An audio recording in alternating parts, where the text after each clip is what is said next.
So I've been working on the tools now for about a month, and I thought I'd just take a break, tell you a little story. This is the story of a guy called James Eardley.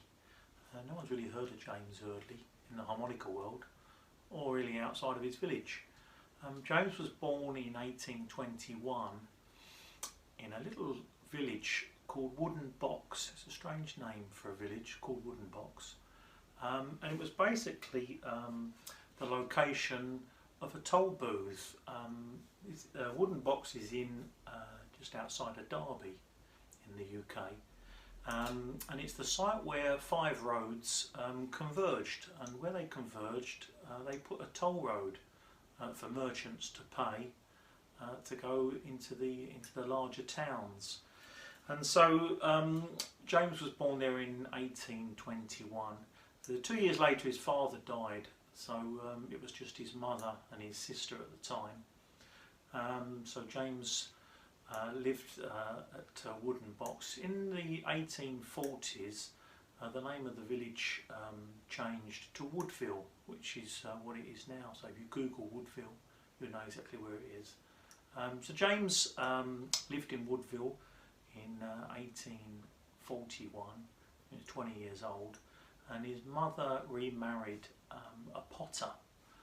In Derby, history of Derby is very much in the pottery industry, and James became a potter, and he remained a potter in his 20s and in his 30s.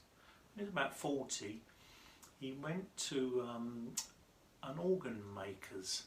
Not too sure why he went there, but he struck up a relationship there and got to know a small company that made organs, piped organs. We're talking now about 1855, very long time ago. And organ pipes at the time were tuned with a variety of tubular pitch pipes, individual pitch pipes. Sometimes they come up on eBay, sometimes they're wooden ones, and you blow down them and they've got like a slider in there, and you can tune the pipe to it. How you actually tune the pipe is that on the side of the pipe where the air blows in, there's a little rod on the side, and you can change the length of the rod, and that touches on the reed. There is a reed on there, touches on the reed, and it changes the pitch. So young James was looking at this, and he thought to himself that he could possibly make a pitch pipe that was of variable pitch. So in 1862 he actually made one, and they granted him a patent on it. I've got a copy of the patent, I may put that up, but they granted him a patent for the variable pitch pipe, which was no mean feat really. He made it at home, he had no workshop, and he made these little things at home and outsourced some of the parts because there's no real, there was quite a lot of machinery going on and manufacturing in the area around Birmingham, but he had no real way of getting around, and he lived at home. So he made this pitch pipe, and he unfortunately died 20 years later, in 1884.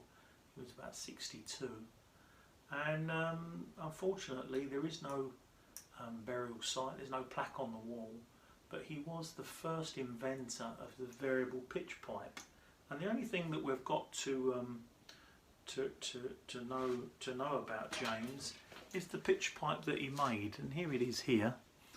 There are a few of these that come up on eBay, made in Czechoslovakia. I've even been to a workshop that makes these in Złota in Klingenthal, just outside of Klingenthal. But James was the first one that invented this. He didn't die penniless, but he was no way a rich man when he died. And it was sort of forgotten, but not forgotten by me. And I've got a copy. I've got his pitch pipe here. You can take it apart. It's very unique. Pull this apart. I can show you. This is it here. This is all handmade, and basically when you push this little slider down here, this little calibration wheel, it moves this little beam up. Here you can see it moving up, and it changes the pitch of the reed. Now, one thing that poor old James never really knew,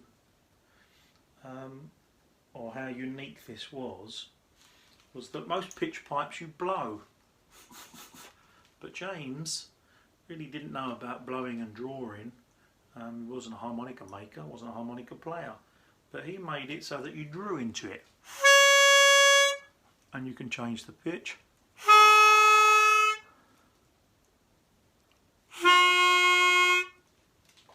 And that was his invention. So, how does this tie into our story? Well, what I'm going to do is I'm going to make, with our tools, a pitch pipe. And it's going to be homage to James, who's now totally forgotten in the world of harmonica making and pitch pipe making and free reed making. It's nearly 200 years since he was born. So we're going to use our tools, and we're going to make a draw pitch pipe, and that's going to be the Great British Harmonica's first product, and it's going to be dedicated to James Eardley. James Eardley, the inventor of the variable pitch pipe. Thank you.